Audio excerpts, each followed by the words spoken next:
주님만 날 다스리소서. 예배합니다. 찬양합니다. 주님 홀로 높임 받으소서. 예배합니다. 찬양합니다. 주님만 날 다스리소서.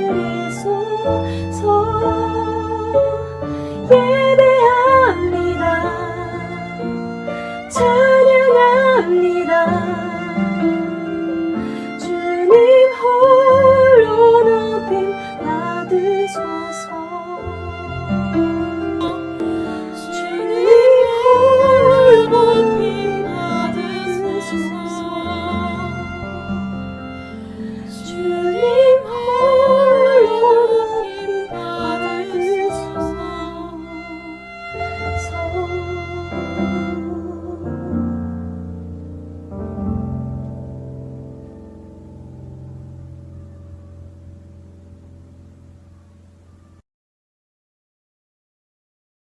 노아는 어떤 사람이었죠? 노아는 당대의 완전한 자라고 하나님과 동행한 자라고 성경 분명히 이야기하고 있습니다. 그런데 지금 우리가 살펴본 6장 9절의 앞과 뒤의 문맥을 잘 살펴보면 당시 사람들의 모습을 알 수 있어요. 어떤 모습이 나오나요? 사람의 죄악에 대한 말씀이 나옵니다. 사람을 지은 것이 어떻다? 한탄스럽다. 자, 하나님이 세상을 지으셨을 때 뭐라고 말하셨죠? 보시니 참 좋았다 라고 말씀하신 그 하나님이 지금 뭐라고 그래요? 한탄스럽다. 마음에 근심이 가득하다. 사람들의 생각과 행동이 항상 악하다. 죄로 가득한 세상, 사람들이 말하는 것과 생각하는 것과 행동하는 것, 그들의 삶의 모습이 항상 악하다. 보시니 참 좋았다 라는 고백에서 한탄스러운 존재로서, 그리고 하나님이 선택한 것이 무엇입니까? 바로 다시 시작하겠다. 그러면서 하나님은 한 사람을 선택하시는데 그 사람이 누구냐? 바로 노아입니다. 노아. 의인이고 완전한 자고 하나님과 동행했던 그 노아는 세상 사람들과 상반된 인물입니다. 전혀 다른 존재로 표현되고 있으며 온 땅이 어땠어요? 부패했어요. 근데 노아는 달랐습니다. 자, 여러분, 믿음의 사람은 달라요. 노아가 중요한 선택을 할 때에도 달랐습니다. 그리고 하나님 노아에게 명령하십니다. 뭐 하라고요? 방주를 지어라. 구체적으로 방주의 크기, 그리고 방주를 짓고 해야 할 일들, 그거에 대해서 말씀하십니다. 그리고 22절 말씀 보면 이렇게 나와요. 노아가 그와 같이 하여 하나님이 자기에게 명령하신 대로 뭐 했다? 다 준행하였다. 맨 땅에 방주라는 큰 배를 짓는 사람은 그것을 보면서 사람들 어떻게 봤어요? 미련하다. 정신 돌았다. 꼭 그렇게까지 해야겠냐? 적당히 해라. 비가 오긴 하냐? 아니, 오면 얼마나 온다고 그러냐? 여러분, 어디서 많이 듣던 말 아닌가요? 오늘날에도 우리가 신앙생활 속에서 참 많이 듣는 말입니다. 꼭 그렇게까지 신앙생활 해야 되냐? 적당히 믿어, 적당히. 여러분, 여기서 우리가 분명히 짚고 넘어가야 될 것이 있습니다. 그것이 무엇이냐? 노아는 하나님을 선택한 사람이라는 거예요. 이 노아의 선택은 사람의 말이 아니었고 사람의 평가가 아니었고 뭐예요? 하나님 말씀이었다는 겁니다. 하나님이 노아에게 말씀하신 것이 너무나도 분명했기에 노아는 머뭇거리지 않았습니다. 그리고 방주를 지었어요. 노아는 그 선택을 따라 행했던 사람입니다. 그렇다면 하나님이 우리에게 지금 요구하시고 하나님이 우리를 향해 원하시는 선택은 무엇일까요? 보시기 좋았던 모습으로 회복되는 것입니다. 여러분, 이게 무엇으로 가능합니까? 바로 십자가입니다. 그것을 붙드는 선택입니다. 그것을 붙들 때 우리는 삽니다. 사랑하는 청소년 여러분 살아 계십니까? 정말 생명력이 있는 사람은 세상의 흐름을 거슬러 올라갑니다. 물고기가 있어요. 뭔가 생명력 있는 것처럼 보이는데 가만히 보니까 다 죽은 물고기. 죽은 물고기의 특징이 뭔지 아십니까? 물의 흐름에 따라 흘러갑니다. 그런데 살아있는 물고기는, 진짜 생명을 누리고 있는 물고기는 거슬러 올라갑니다. 그게 바로 생명을 지닌 물고기입니다. 믿는 그리스도인도 그렇습니다. 세상 사람들은 세상의 가치에 따라 이리저리 흘러가고 따라가고 그것에 치우쳐 결정하고 행동합니다. 그러나 우리 믿는 그리스도인들은 하나님 말씀이 기준이 돼요. 그 세상의 기준을 거슬러 올라가는, 거스르는 사람이 바로 믿는 그리스도인입니다. 여러분, 노아는 하나님을 선택했습니다. 그리고 그분에게 맡겼습니다. 비가 오든 안 오든 사람들이 어떠한 말을 할지라도 하나님을 믿고 하나님께 맡겼기에 순종할 수 있었습니다. 이것이 믿음입니다.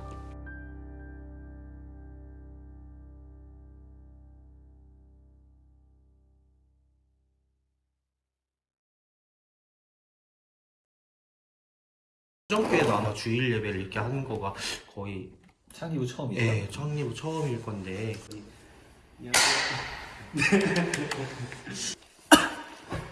안녕하세요. 하점도 안 했는데. 편안하게.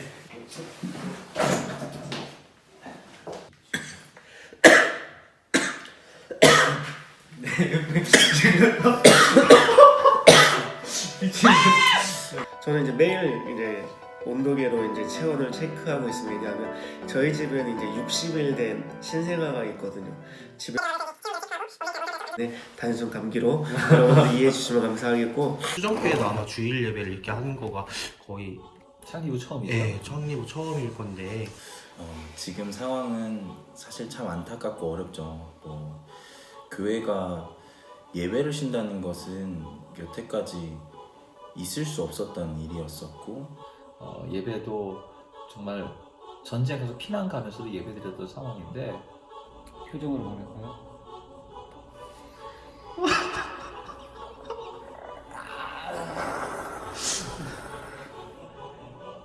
복잡했어요. 이렇게. 속상했어요, 사실은. 수련회도 없어지고, 태어나서 처음으로 수련회를 안 하고 넘어간 해가 이번이 처음.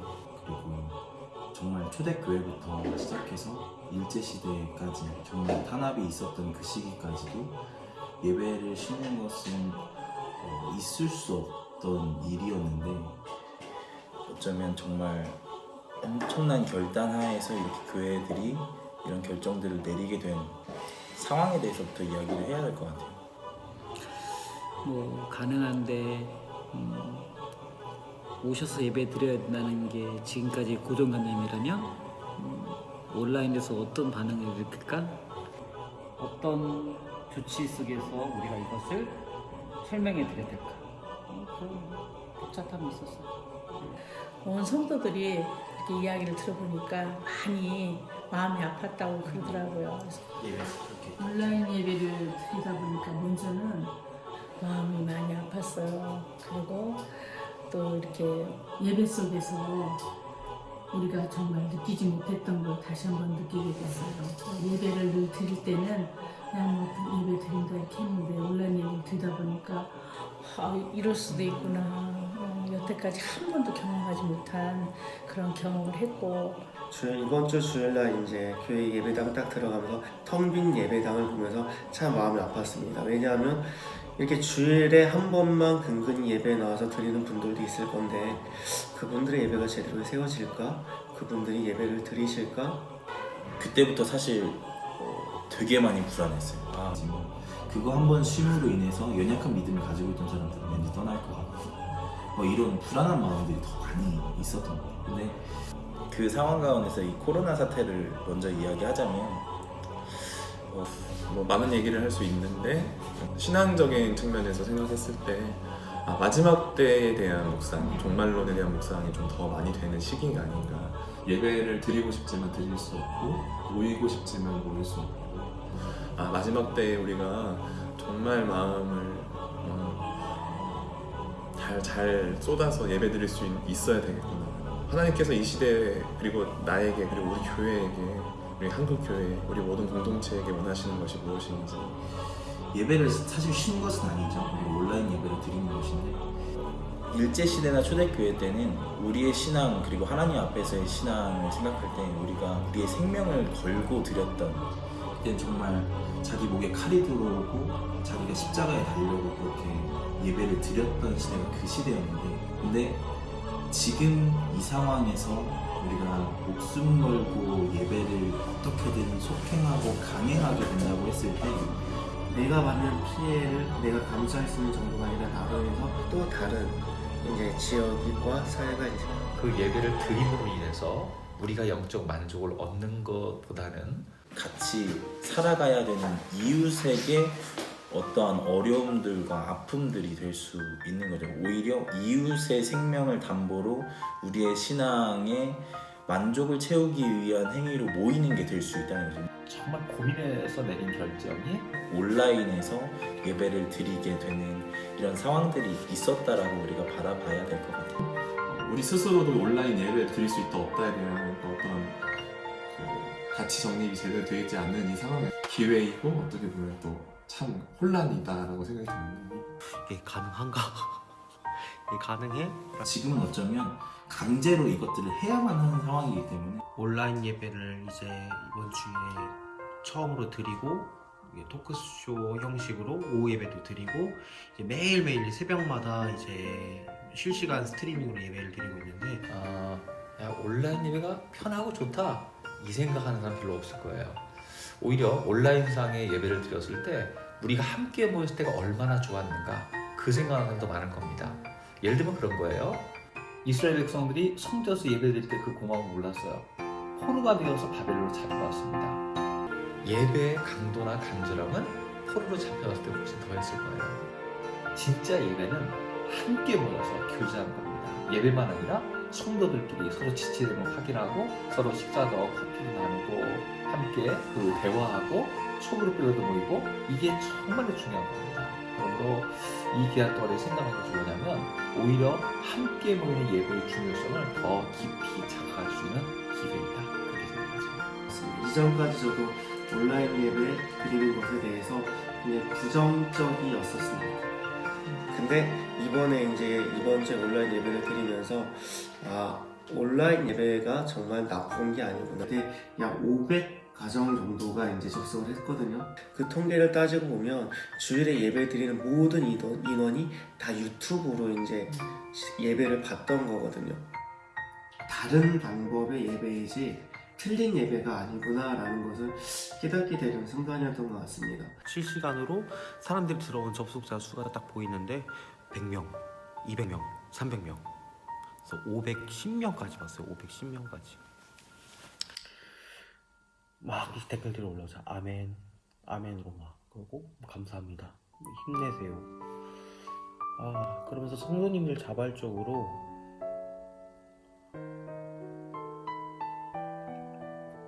저 감동이 됐던 것 같아서 우선은 신기했어요. 그리고 또 한 가지는 우리가 어떤 본질에 대해서 잊지 말아야 된다는 거. 우리가 예배의 본질을 잊어버리지 않고 우리가 예배 드림을 통해서 하나님을 찬양하는 건 필수 조건이에요. 이건 뭐 때릴 수 없는 거예요. 근데 예배는 꼭 그것만 있는 게 아니거든요. 예수님은 하나님을 사랑하라 내 모든 걸 다해서 그리고 내 이웃을 내 몸과 같이 사랑하라. 예배 드리면 옆에 좌우도 봐야 된다는 거예요. 우리가 나를 예배를 핍박하는 게 아니라 우리가 남에게 해를 줄 수 있는 것이기 때문에 장소에 의해서 바뀐 것 뿐이지 본질과 정체성과 그 모든 근본은 똑같다고 생각해요. 찬양 인도자의 입장으로 들어갔을 때 되게 부담이 많이 되셨을 것 같아요. 전혀 이질감 없었고 왜냐면 찬양은 누구나 다 똑같이 얘기하겠지만 하나님께 드리는 거고 다들 공감하실 거라 생각해요. 하나님께 드리는 것이고 한 분도 안 계셔도 내 개인의 예배가 되어지기 때문에 전혀 문제가 없습니다. 아무 이질감이 없었습니다, 사실은. 이 영상을 보는 우리 학생들이나 우리 성도님들도 이에 맞게 우리 마음을 지키고 우리의 생각을 주님이 원하시는 방향 가운데 부정은 좀 버려야 되는 것 같아요. 이 사태에서 제가 계속 강조하면서 저희 가족, 저희 많은 사람들한테 얘기하는 것은 이 모든 것들을 부정적으로 보지 않고 우리가 하나님이 주시는 선한 뜻 가운데 우리의 마음과 생각을 둬서 온라인 예배도 예배가 될 수 있는 이유에 대해서 긍정적으로 보고 마음을 두면 그 어느 곳이나 다 성전입니다. 또 우리 교회가 이런 시스템을 갖고 있고 할 수 있는 능력이 된다는 게 너무나 자랑스럽습니다. 그래서 어떠한 상황이 와도 우리는 예배할 수 있다 하는 게 너무 기뻤고요. 예배의 소중함을 더욱더 알게 되었다. 우리가 정말 모이는 게 얼마나 기쁨이 있고 함께 예배 드린다는 그 자체가 얼마나 좋은 것인가를 다시 한번 깨닫는 그런 시간들이 되었습니다. 물론 오프라인으로 모여서 같이 교제하는 시간들에 대한 부재가 너무 아쉽고 안타깝긴 했지만 또 다른 한편으로는 또 교회 전통 안에 기도원 전통이 있잖아요. 교회에 가지 못하는 이 상황 가운데 우리가 가정에서 그리고 나 개인적으로 어떻게 경건을 쌓을 수 있는지 하나님과의 관계를 어떻게 쌓아갈 수 있는지에 대해서 참 좋은 시간이 되고 있는 것 같습니다. 말씀 묵상 시간 많잖아요. 학교도 쉬었지 또 뭐 밖에 나가기도 무섭지. 지금 상황에서 우리가 할 수 있는 정말 좋은 방법은 이때일수록 더 기도하고 마음을 지켜야 된다.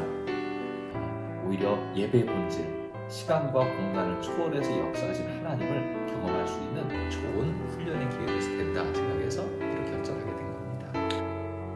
고등부 파송 찬양이 굉장히 많이 생각나는 하루였어요. 주일날. 그러니까 우리는 주의 움직이는 교회라는 찬양이 계속 생각나는 거예요. 그 썬데이 크리스찬이 아니라 내가 속한 그 자리에서, 학교에서, 직장에서, 가정에서, 일터에서, 우리 일상에서 하나님을 예배하는 그 모습이 우리에게 지금 훈련되는 시간이 아닌가. 여기에 대해서 어떤 사람 그런 얘기를 했어요. 이게 저주입니까? 환난입니까?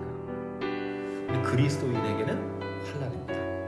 이 환난의 의미는 뭐냐면 그리스도인은 저주에서 해방됐어요. 우리는 구원이 있기 때문에. 그러나 이 세상 살 때 환난은 당합니다. 근데 그 환난을 통해서 하나님께서 하시는 일들을 볼 수 있다면 그게 축복이에요. 하나님은 그 부르심을 받은 모든 자에게 합력하여 선을 이루신 분이기 때문에 그래요. 그래서 하나님을 찬송하고 이 위기 속에서도 우리와 함께 하실 주님을 기대하는 모두가 되었으면 좋겠습니다. 우리의 모습 속에서 가장 중요한 것은 함께라는 것 같아요. 지금은 어떤 제한적인 그 코로나 때문에 함께 할 수 있는 부분이 없기 때문에 어렵지만 인터넷상에서 응원의 댓글이나 그들을 향한 기도는 우리가 함께 할 수 있는 참여 방법 중 하나라고 생각해요. 버라이어티 쇼를 보면 이제 만연하는 세상이 나만 아니면 돼 이거인 것 같아요. 근데 이 코로나도 나만 아니면 돼 이 생각이 아니라 정말로 우리가 그 대국 땅을 위해서 경북 지역을 위해서 참 많이 기도해야 되겠다라는 생각이 듭니다. 우리 중고등부 아이들은 부모님들하고 있는 시간이 짧지만 이번 기회를 통해서 같이 있는 그런 시간들이 많아져서 서로의 속내를 알아보고 신앙 상담도 해주고 그런 좋은 기회가 됐으면 좋겠습니다. 감사합니다, 선생님. 네. 아니 글자도 입술이라도 좀 잘 예쁘게 해야 되는데. 잘 나왔어요. 엄마 안 돼, 나 지금.